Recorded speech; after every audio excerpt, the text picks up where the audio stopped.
Hello, ladies and gentlemen, and welcome back to Inside Movies Galore. I am your host, David Streggy, and today I have another review for you. And this was a film that was my first introduction to a Gator Blade film that was directed by Sean Donohue, which he's in charge of Gator Blade Films, but this was produced along with MTCINE Productions, and it was distributed by the Sleazebox, which is actually run by Chris Woods. I want to say that when I first wrote this up, I got his name wrong. So I'm sorry that I got your name wrong for first. So I got it right this time. And Mike Nish is a vampire film of a man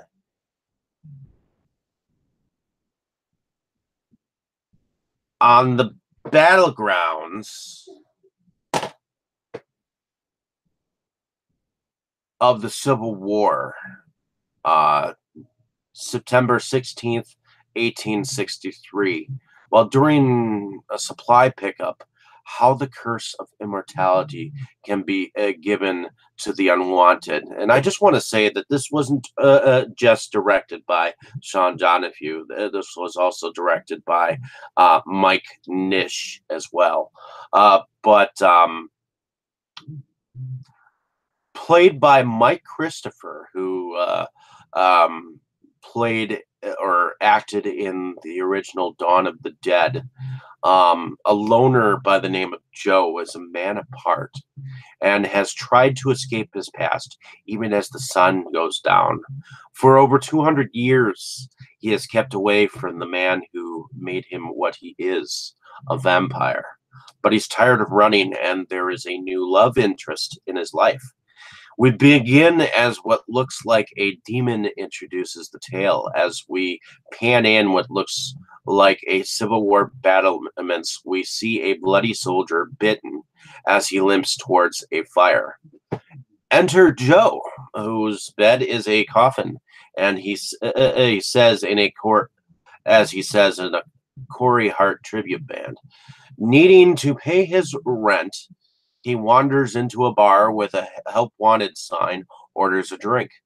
A beautiful young woman walks in by the name of Melissa. Joe asks to buy her drink. She gives him the brush. Joe feels a connection. She doesn't. She leaves and gets attacked by two other patrons with tats, meaning tattoos. Joe follows and saves Melissa from the attack by draining the guy of blood. Melissa is not leaving until she knows what's going on. Joe explains about the power of persuasion and his heightened senses, and that he's a vampire. After a bit of convincing, Melissa wants the life he has and thinks it will be the best option. So he tells her if it's still what she wants, think it over and he'll meet her at the bar at dawn. Meanwhile, two vampire girls feed on a man by a pool. But as Melissa and Joe meet up, another vampire from his past is watching in the shadows, and who goes by the name of Drake DeVesco, who had killed the last woman he'd fallen in love with. The network that gave him eternal life wants Joe back to broker a business deal. Things go sour. Tension mounts, and Joe must decide what he stands for once and for all. A slightly different take on the vampire story. I found this film to be a little staccato and choppy, rather slow. It jumped, and it was a little hard to follow, but as I know it's independent, it wasn't a totally bad storyline. But I didn't want to tell everything. As I saw rough cut first, I'd seen a later performance of Mike Dufau, and I'm beginning to like his debonair attitude to play the part of Drake. Though this film was a little hard to follow, its speed of an underground empire to me like two suns, both on different sides, one good and one evil. I think Aaron Klein played her part brilliantly and look forward to other roles in the future.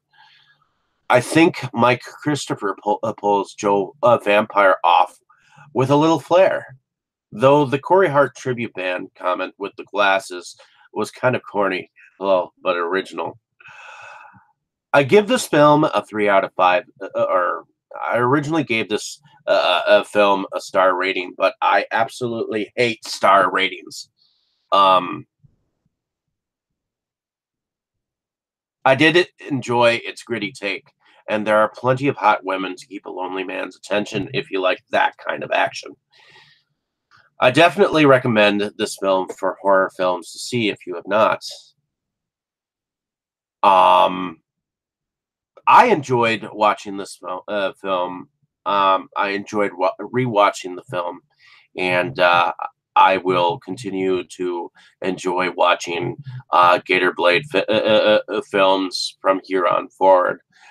This film grew on me from whence I first saw it, so it is definitely up there and out there. So. Uh, if you enjoyed my description of this film, like and subscribe to my page, and check the film out for yourself. It's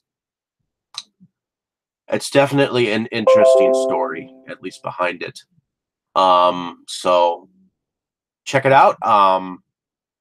Thanks for watching, and have a great day, evening, or morning wherever you are. Appreciate the traffic.